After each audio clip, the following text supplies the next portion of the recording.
Hi, and thanks for joining me. Today in this video, I would like to look at the opening and closing of the sequence called the 8 Silk Brocades. The opening posture and the closing posture, final posture of the sequence is like a warm-up and cool down for Qigong. And I think looking at the details will help not only in the understanding of 8 Silk Brocades, but with Qigong practice in general.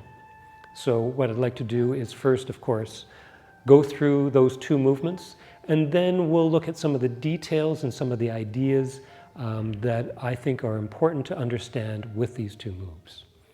Now, 8 Silk Brocades is a traditional Qigong routine. There are many different versions of it. I look at the first move and the last move. There are 8 movements in 8 Silk Brocades. We're just going to look at 2 of them. The one that I think of as a warm-up motion, and then the last move, which is I think of as a cool-down motion. So let's go through the movements first. The first one is double hands supporting the heavens, with our feet side by side, hands at our sides. Left foot steps out, just shoulder weight apart, with our weight on our heels.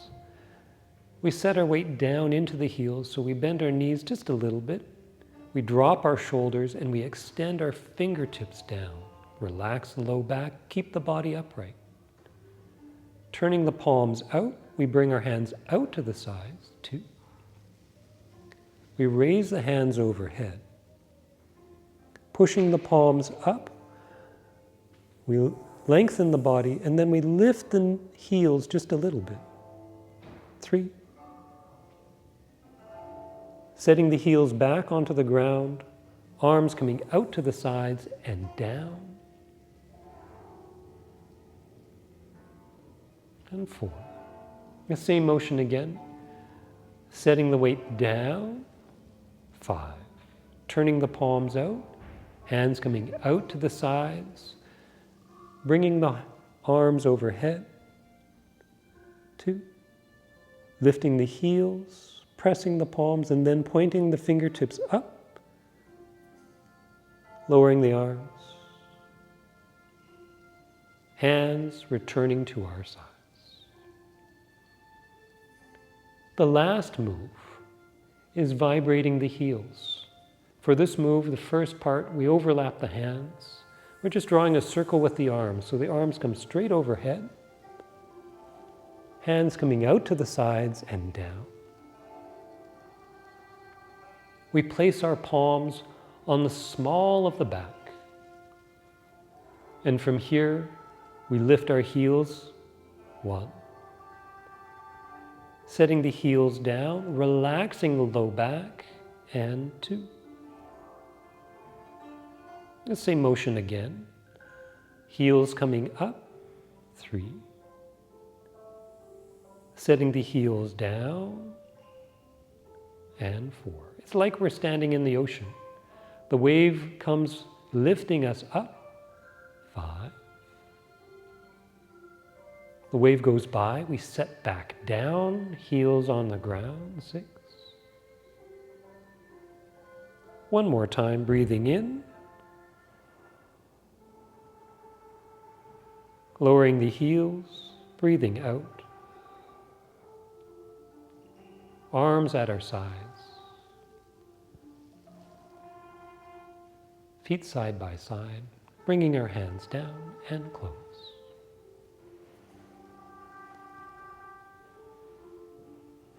Very good.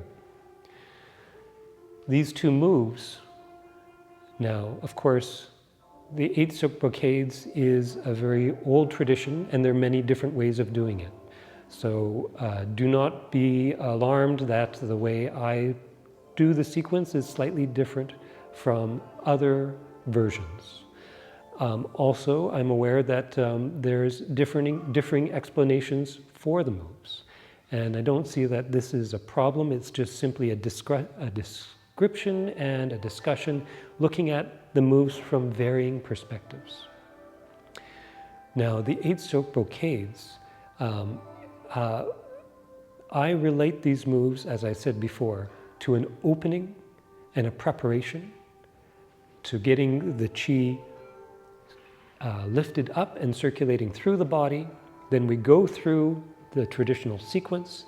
And the last move is one where we're having the qi return to its source.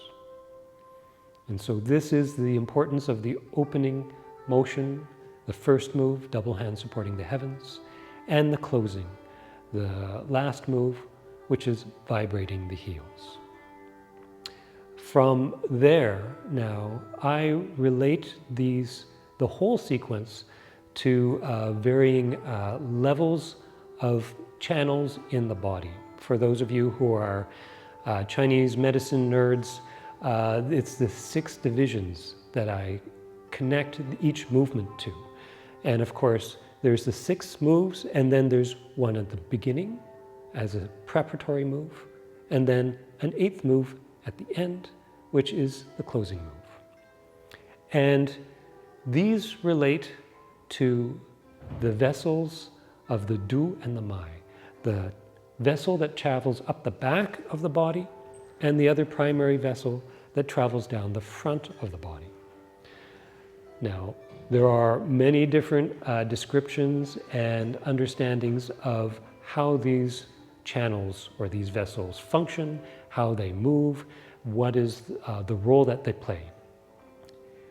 I think the key thing to keep in mind is that they play many different functions and they have many different qualities to them. So any one description is going to be part of the big picture.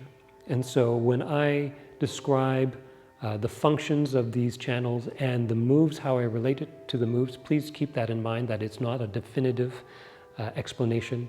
It is part of a description. And I relate the back of the body to of course, to the Du channel and to the first move. So let's look at that channel and some of the understandings around it. As a source, as a pathway for the Yang Qi, the Yang Qi tends to rise up, and it will rise up along the channels on the back of the body. This channel will also come over the top of the head and then provide nourishment of the source qi to the eyes and to the face. So the light of the eyes is partly that source qi. It's stored in the kidneys, the foundation of yin and yang. It comes through the gate, the Mingmen fire comes through the gate, the life gate. And then one of the major pathways is this pathway along the back of the body. You can think of this area as an area that protects the body from the cold. I grew up in Winnipeg in Canada, where it's very cold in the winters, and the wind blows because it's in the prairies. And when there's a cold wind, what people will instinctively do is they'll huddle and they'll turn their back to the cold. In Chinese medicine, they say the channels on the back protect the body from the cold. And so this is a function, partly because it's this pathway for the source qi, which is a warming qi that tonifies and strengthens the body. It also explains why in the height of summer, when it's super hot out, we all go down to the beach on the hot sand and we lay in the sand, warming our back on the sand, or sometimes we flip over and then we're warming our back from the summer sun, allowing the heat to soak into that channel, drawing the source qi through and allowing it to distribute throughout the body. Also explains why when we have a massage, one of the major areas for a treatment of massage is through the back and the back muscles. So there's many interesting correlations to day-to-day life that we can see. It also correlates to this first opening move. We take the source qi and we want to have it start to move and circulate up through the body. This movement, double hands supporting the heavens, is one of those moves. We set the weight down. We relax the low back, the area of the kidneys. We turn our palms out, and then from the bottoms of the feet through to the top of the head and to the palms and to the fingertips, we lengthen and extend upwards. From there, we set back down, lowering our arms, hands returning to our sides. The same motion again, same thing. Set the weight down, relax the low back. Open the arms out, thinking of the mid-back, upper back, back of the neck, from the heels all the way to the top of the head, reaching up, and then lowering the heels, arms returning to our sides. With this move, similar to the last move, the move that we'll look at next, there is this characteristic coming up, lifting the heels up off the ground. I talk about it as a lifting of the heels rather than a going up on the toes, to remind people that it's a lengthening of the body that's important, not the act of coming up on the toes. And so the amount that you lift the heels can just be a little bit. Naturally, there's a little bit of this rocking motion where the weight goes a little bit forward to lift the heels. And then as we set the heels down, there is this rocking of the weight back. But it's not the rocking of the body forward and back that's the important thing. It's this lifting up and drawing up of the yang qi all the way up through the body in preparation as an opening move. That is the important thing.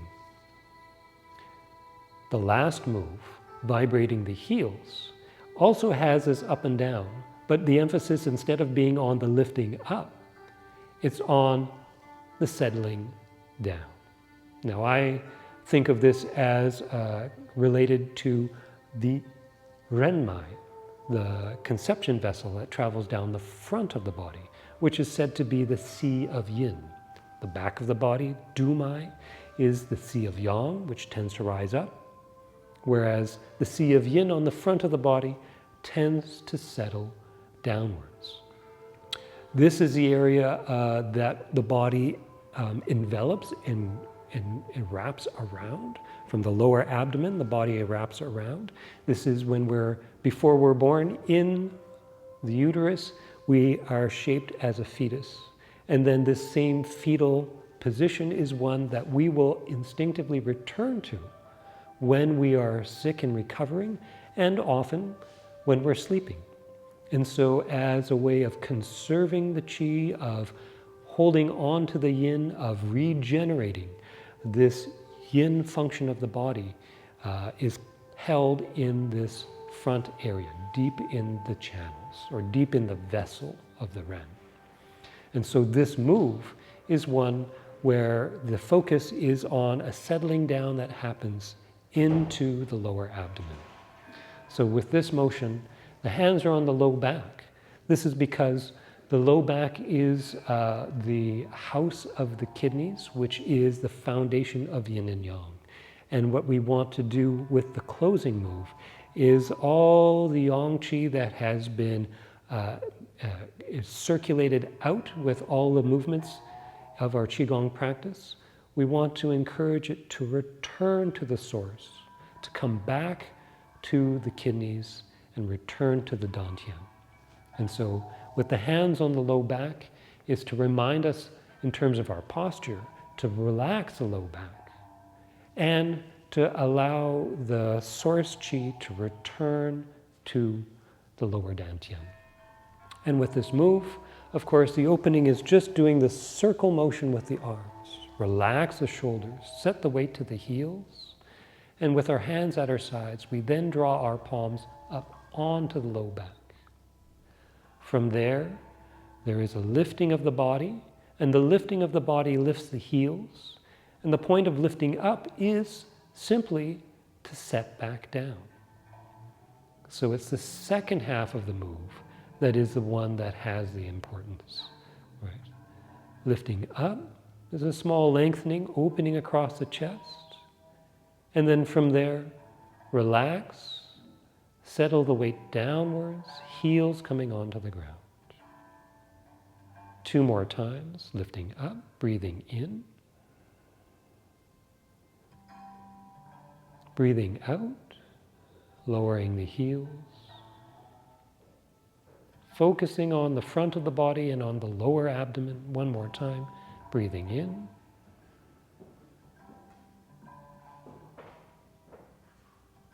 and breathing out. Arms coming to our sides. Feet side by side. And close.